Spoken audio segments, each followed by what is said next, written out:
with You cigarettes. might want and- to open Open that up. door just a bit, and Bit, Kelly yes. comes down the stairs. We'll grab it. Okay, that's good. Sounds good to me. Okay, first question I have to ask you about the split with Dead Moon. Which were the reasons for the split up? Mostly health. Part of it was too many years of doing the same thing over and over to the point where we all just felt that we were getting stagnant, if you know that word. Kind of in staying a rut. in the same place, you know. In a rut, or like a hamster in the wheel that never goes any further than that. We always wanted to end Dead Moon on a high note rather than be a band that 10 years from now you'd go, is this the same band? I remember when they used to play whatever, and now we're seeing them playing in, you know, these ridiculous things, and it's really sad. We never wanted to end up like that. We wanted to end up on what we considered to be our best tour, our best leg up. The documentary had just come out. The anthology from Sub Pop had come out.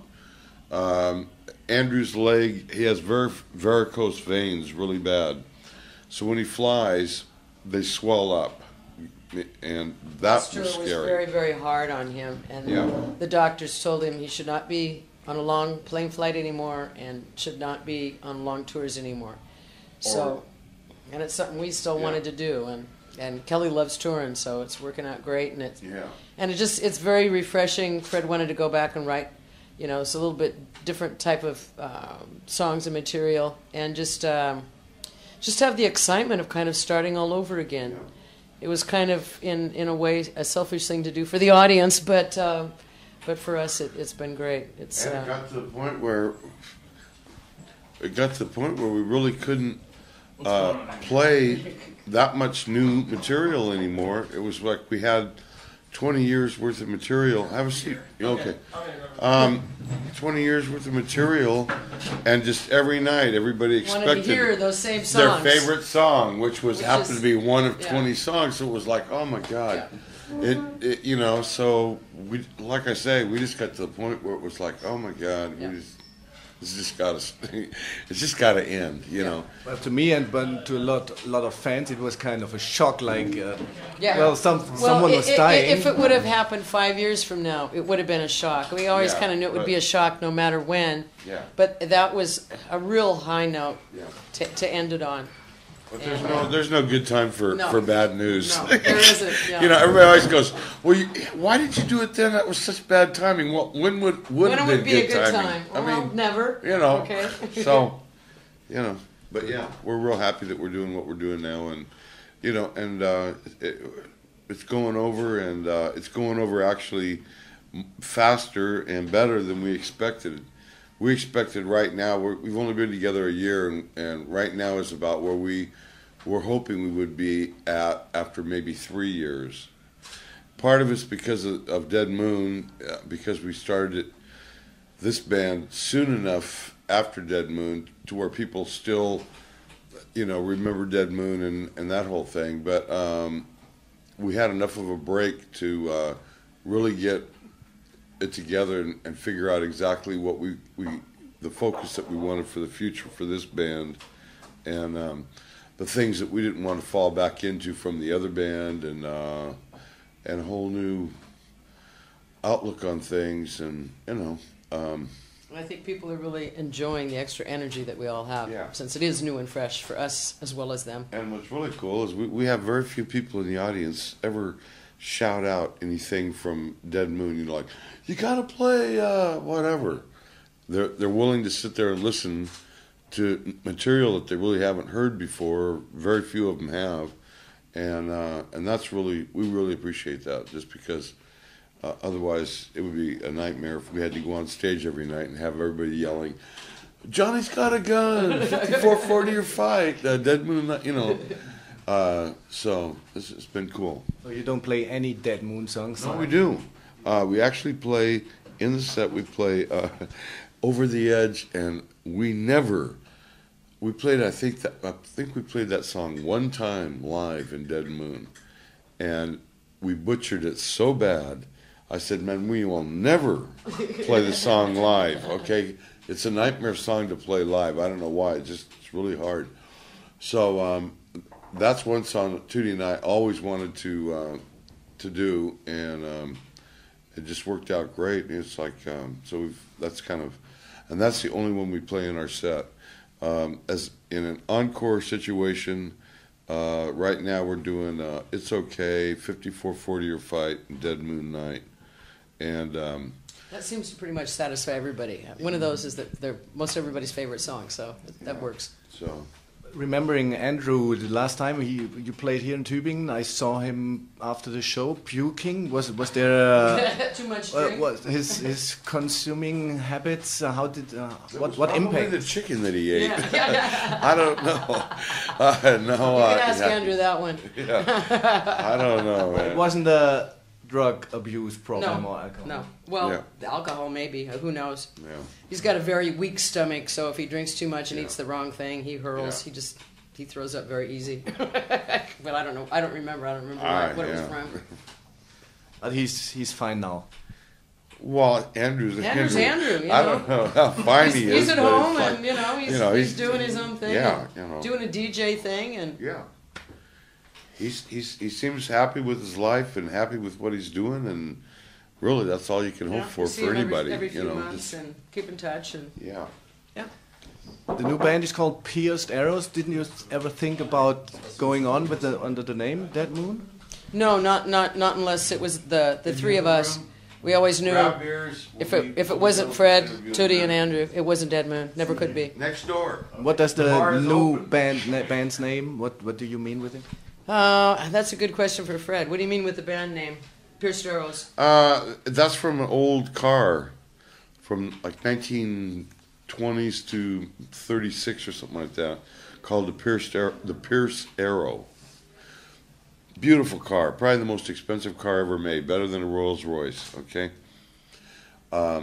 Always loved that name, and from the fact of growing up in the 50s, I was totally into cowboy and Indians and stuff. So I've always liked arrows, arrowheads, guns, the Indian and cowboys and all that stuff. So, the way the name sounded, pierced, because everybody's doing ear piercings and stuff now, and arrows, it just fit the way we are. We've all, start out like a straight arrow, and then as life goes on, you get pierced here and there, chunks taken out of you, and it's kind of the same for all three of us. So it fits all three of us. We've all been through. It sounds the same cool and it looks great in print, stuff, so it works. Yeah. So how did you find each other, or how did he find you? Shit. Well, we have a couple connections that go back quite a ways, Actually, Fred played with my father in a band in 1972, in the early 70s, called Albatross, that actually didn't ever release anything. But I have some promo photos from back then. Pretty cool outfits. Paisley shirts and stuff. But yeah, and I've been playing in bands in Portland for the last 20 years, since the late 80s.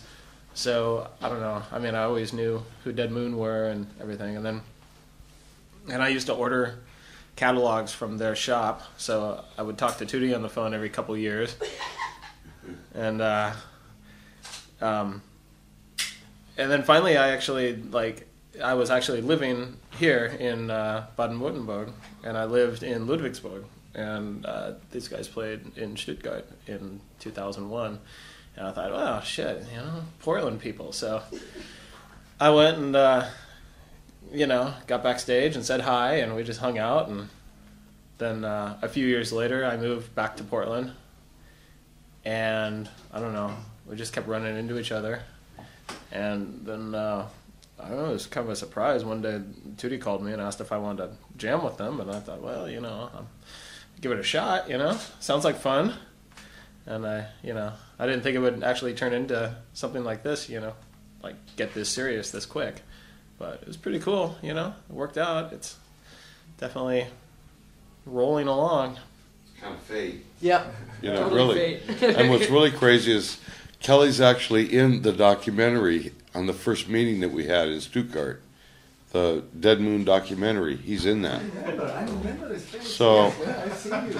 which is amazing. I mean, you know, so it's been. I'm a real firm believer in fate and all kinds of stuff. So You meet certain people Yeah. for a reason. there's a Yeah. reason. So it's worked out great. So, You know. yeah. Which are your personal expectations towards the future of the Pierced Arrows? Oh, just to do a lot of touring. Got like 3 songs that we're playing in the set that aren't recorded yet that we want to go back in when we get home and start working towards another album, and hopefully come back here to Europe next year, a little bit later, maybe August, September, and gonna go do a I don't know, about a 3-4 week tour of the U.S.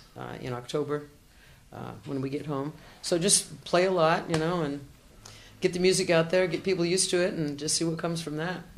Did you realize some changes in the audience during touring? Actually, it's just kind of a carryover from a couple of years ago. It's just that all the audiences, whether it's here or at home, wherever we've been playing, is a new, younger element in the audience, which is great, you know. Back home and on the West Coast, a lot of shows that we've played, I've had a lot of the younger crowd come up and tell me that they'd heard of Dead Moon but had never had a chance to see them live, or weren't old enough to get into the bars or whatever. They're coming to see Pierced Arrows and love the band, you know. So that's great for us. That's your future. That's your tomorrow, you know. The kids that are still young enough to have the time and, you know, to be coming to concerts and all the rest of it, that are still students and whatnot in their 20s. So that's a wonderful thing. So that's working. Yeah, we recently did a tour on the West Coast with this band, the Black Lips, that have a very young crowd. Like, their crowd is like really young kids. And so, you know, I mean, maybe there's some of them out there that are like, who are these, you know, old, you know, these weird old people, you know? But there's probably a lot of them, you know, I got the impression that there's a lot of them that are like, hey, wow, these guys rock, you know? And that's so, it. and that's As long as you attracting rock, a younger, they're happy, you know? younger crowd, you know, a very young crowd that, you know. You were playing 34 European shows that time. Why do you still drive the bus? Because I can. Because he won't Nobody's turn over taking- the wheel to anybody else. I love it. It took me 8 years to earn my driving. We had a road manager for 8 years. That's still our manager over here, Edwin Heath. And for 8 years, I had to sit behind him, waiting, and he was the same way. So it was like, okay, you got to earn it or whatever. So I spent 8 years in the back seat of that van. I told myself, okay, when I finally get in a position where I'm driving, that's it. I'm driving. But Yeah, shit, I even have my German driver's license, and he doesn't let me drive. Yeah. Hey, you haven't had a chance at all yet, have you? No. But I love it. I've always been driving, and it's just one of those things I love to do. Yeah. Yeah, when Edwin decided to retire from the road and wasn't tour managing us anymore, we thought, well, we've been to all these places and down all these roads how many times? So we said, man, we'll try doing it ourselves, and really enjoyed it, you know. So, still the same. Yeah, you know, in the mid-50s, I think so. Yeah, your age. Yeah, We're I both turned- turning 60 this We year. both turned 60 this year. great. And you still love rock and roll. What makes you go on? It's Just the power of it and how much Yeah, fun it love is. Energy. It's just it's what we do. in the blood, and age doesn't have anything to do with that. It's the same thing I love in our audience. You know, we'll play and we'll see these guys walk in. They're 65 or 70 years old, and you know, and you think, oh wow, this guy's coming to a concert. Well, hey, that's great. They're totally into our stuff. I've had guys come up to me and tell me they've been seeing me play since I was 18. Yeah. You know, they'll go, man, This the first is time I the ever saw stuff you we was grew up on, Crystal so, you Ballroom know. in 1966, you know, and I go, wow, you gotta be kidding me. He goes, yeah, I was like 25 then, and I think you were 16 or 17 then, you know, and I go, yeah, That's about right. 18, so. How could you imagine a life without being on tour, without rock and roll? For me, Boring. it would be real boring. It's really, yeah, I can't imagine it. I I can't really either. can't. Not anymore. anymore. It's just too many memories. Yeah. You know, that would just be Yeah. half my life would be Out of there. out of there. Yeah, with you know. Did you have any bad experience regarding your age with some other musicians or with the audiences? No, never or have. No. Never have. Because rock bass is really young, the crowds are young. in the Doesn't matter. States. We get an incredible amount of respect, which is wonderful, very heartwarming. Yeah. And the only negative thing I have ever heard, and this was so long ago. This was, oh God, maybe about 3 years into Dead Moon, and we were up in Bellingham, Washington, playing one of the garage shocks, and one of the other, one of the other bands, 'cause there was like, I don't know, 8 or 10 bands every night. One of the other bands like, oh great, a chick in the band. And I overheard that and I thought, oh yeah. Because there wasn't that many women at that particular point. Especially in something that was considered, pretty hardcore type, thing. I thought, Incredible. I go, okay, asshole, fine, I'll show you. I played great that night. Like, I earned the right to be up here, okay?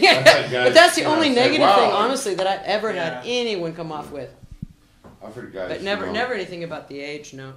Comment and go, oh wow, Fred, what's the deal? You gotta get a band with your wife because you can't find a bass player or whatever. And I go, man, she'd be in the band with me no matter whether we're married or not, even if we hated each other, Black, green, purple, male, female, no problem. No, I would. I'd have her. I think she's the best at what she does. So you're still smoking and still drinking. What are you doing to keep in shape? I quit smoking. What we're doing to keep in shape? We're actually running the Portland Marathon this year. So we just started. It's been hard to squeeze in. We're going to end up walking most of it. We're crawling. But we haven't had much time, to do much training while we're here, hit and miss. But yeah, that's what we're going to do. So we keep active. We do a lot of physical stuff all the time. And just the... I got the bruises to prove it, too. Just being on tour is an endurance test in itself. It really is. You push yourself to the limit every day and, moving gear, whatever. Every time we come home from tour, I feel strong and like I can do anything, lose about 10, 15 pounds. And so, but anyway, that's what we're doing this year. When do you feel the burden of the age? Only when your joints hurt and, my hands don't cooperate too much anymore. That's about it. That's about it. Oh, getting up in the morning is like that's an effort because everything cracks and creaks and it's like an old house, You start thinking, oh, God, everything's settling. But and no. you just tell your body, sorry, this is what we're doing today. Let's get with the program. I know, I was telling myself, this is the best I'm going to feel for the rest of my life, okay, today, okay?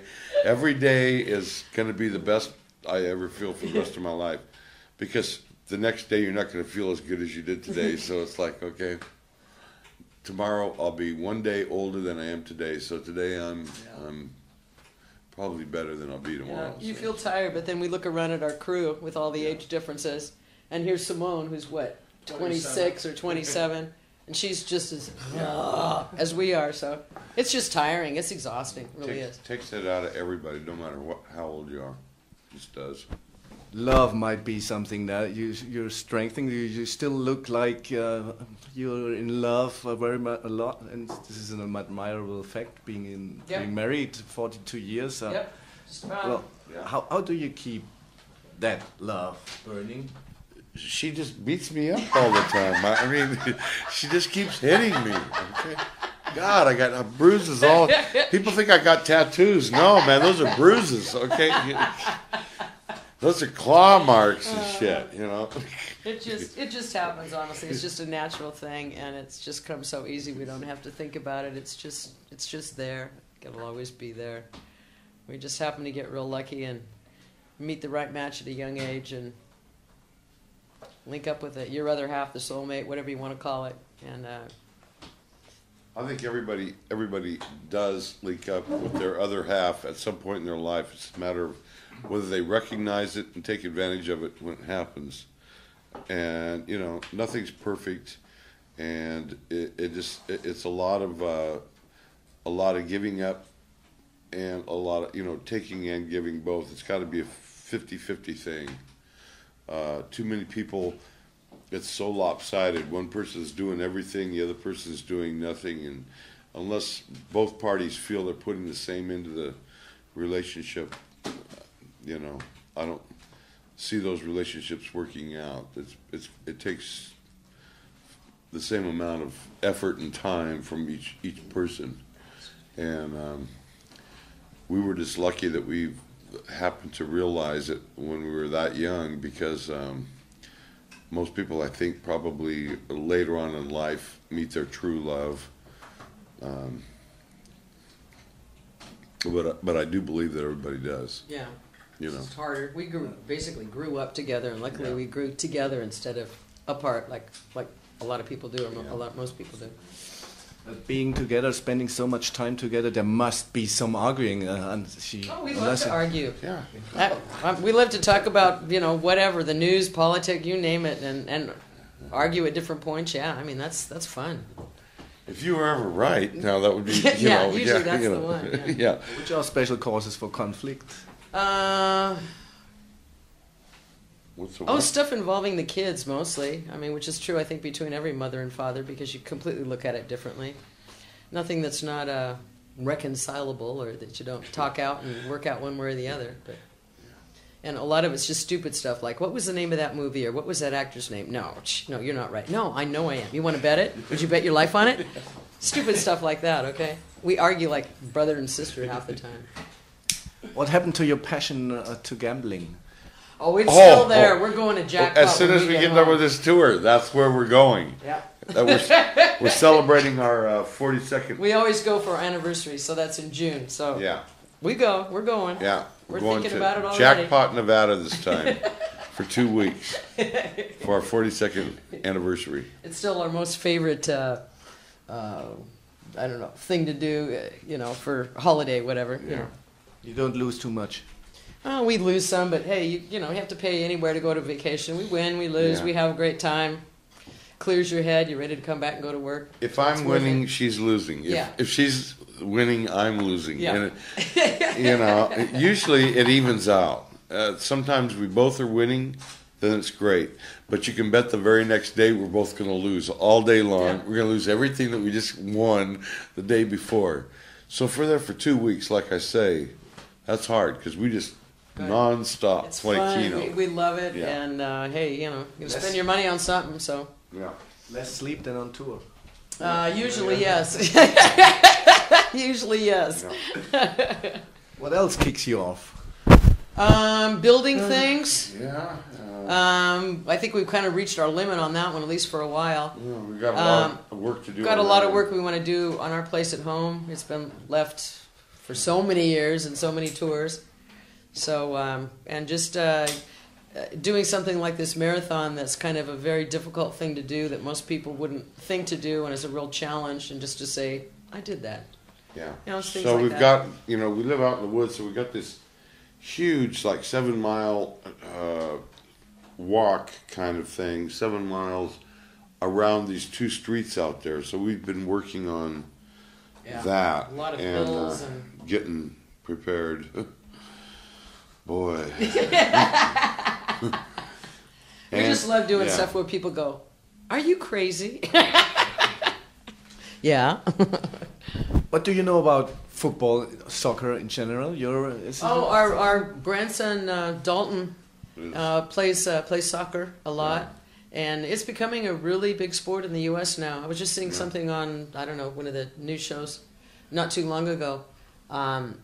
And there's a lot of the coaches and whatnot that are coming over from Europe to start working with the kids younger and younger from high school on for the new professionals. And I think it's going to end up being an incredibly big sport. Yeah. I know it is everywhere else in the world. So. And the last tour we got, Tootie found him, Dalton found him a soccer jersey, a real one from Croatia when we were there. One of their teams. Took it home, and he just couldn't believe it, because he knew who these guys, the national team was, and he's got bragging rights, because nobody's ever even seen one in the States. So it's like, whoa, I got this one from Croatia. So he's almost 15 now, so he's still playing. His latest thing is to be able to drive a car, because he can get a permit to start learning how to drive a car. So that's his big thing right now.